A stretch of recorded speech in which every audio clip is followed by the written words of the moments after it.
Okay, welcome to the Global Trends Exploration Summary. We have identified over 15 trends and have selected the 6 more relevant to our agency. So I'm going to present the first and second ones, which are e-commerce and free learning, which, by the way, are quite related to each other. So e-commerce, it's a business model that allows firms and individuals to buy and sell over the internet in many different forms. For example, business to business like RangeMe, business to consumer like Amazon, consumer to consumer like eBay.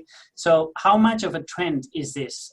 Just think that during Q2 of 2020, so during the COVID-19 pandemic high, consumer spend in the US retailers went up 44% compared to the same quarter in 2019, which means that for every $5, one came from orders placed online, which is an all-time record. So e-commerce penetration has been pulled forward 2-3 years just in one quarter in 2020.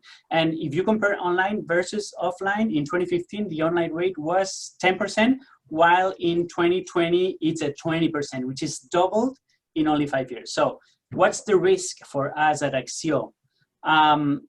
One of our 3 areas of intervention, which is helping companies to sell abroad, also known as trade, and we're just now putting together a first e-commerce program, like 10 years after the trend began. So if we don't jump right now into it and help our producers, they're not going to see us. We're going to basically disappear as of trade experts. So on the other hand, what's the opportunity? So if we understand that this trend, if we understand the trend and act fast into it, we could impact many more companies. Our producers of products and services could benefit from this opportunity in giant online markets like the Asian or the North American one. So our agency needs to support them in the process of how to enter this foreign e-commerce booming market. So, and lastly, when is this trend going to hit us? Well, I think it hit us like 5 years ago.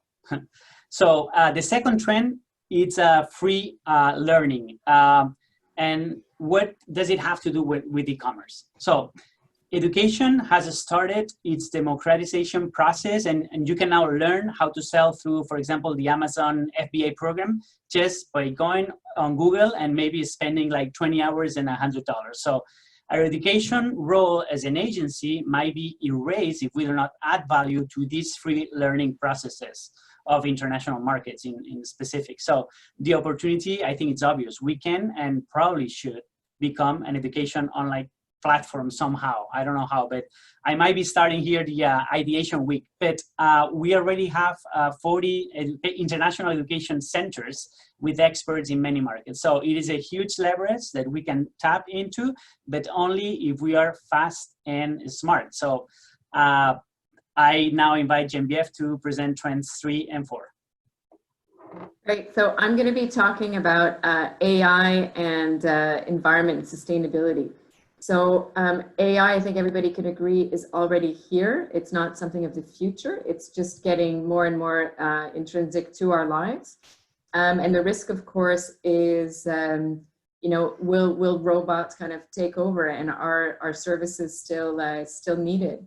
But the opportunity is it frees up, or it can free up a lot of time for kind of repetitive tasks that have no added value, and allow us time to get more in depth really with our value added services.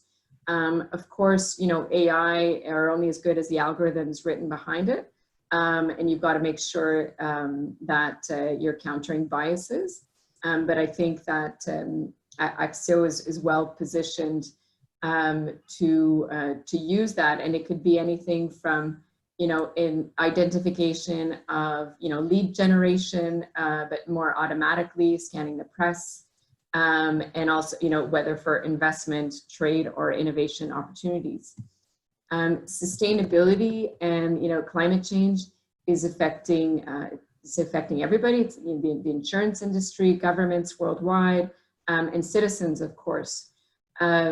And one of the risks, at least that we've seen here in Canada, is that consumers are trying to buy locally more often, whereby they can reduce emissions.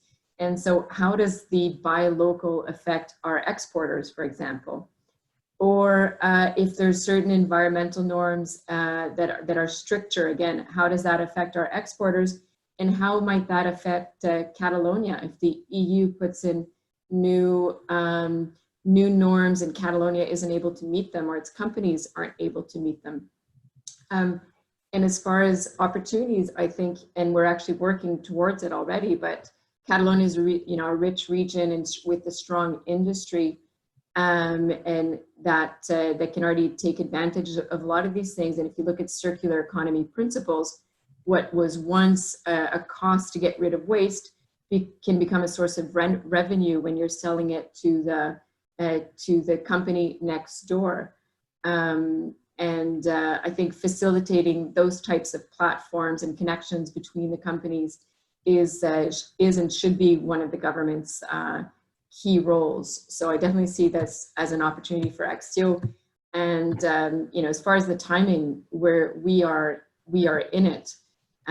This is something that's happening every day, as we can see with all the storms and whatnot. I'll let Alvaro speak to the next two megatrends that we've identified. Okay, this is trend number 4, which is virtual and augmented reality, or as I prefer to call it, many different worlds. Video games, virtual commercial missions, easy to make and cheap virtual stores where you can put on 25 different models of the same shirt, or even where to see how your furniture are going to look even before being produced, training soldiers to jump or disposing bombs, teaching our kids, traveling to the pyramids without moving off the place, or even walking among snakes or spiders to reduce our fear are only some of the AR and VR already existing applications. But these couple of technologies are called to be bigger than the internet, according to the experts. Are we prepared for it? Would ACCIO only exist in a virtual world of no need of employees? Could we provide the infrastructure for companies to design and test their products or services in a virtual way? Guided tours, virtual export markets, simulated providers, or even testing with virtual customers would for sure be some of our services. And one last question and a potential risk. Could we be able to differentiate the real world from the virtual worlds? Will we be able to live our entire lives in virtual worlds? Who knows? Not me, but probably yes. We will have the answer in the next 10 years. And the last trend we've chose is the instant economy. And I also have a nickname for it, which is I want it now. We are living in a society that demands instant experiences. On-demand television, for example, is a very great example. Consumers want to make in-store purchases with the tap of a credit card or phone, or even order a new car with the tap of a finger. They know what they want and they want it now. A large amount of data is going to be needed to fill this request. How could we manage exportations, for example, with this speed? Is it possible? Could we detect what customers want and give the information to them or to the companies to produce it immediately and to be able to compete in the same conditions of other companies? We will need to manage thousands of data and constant online apps for sure.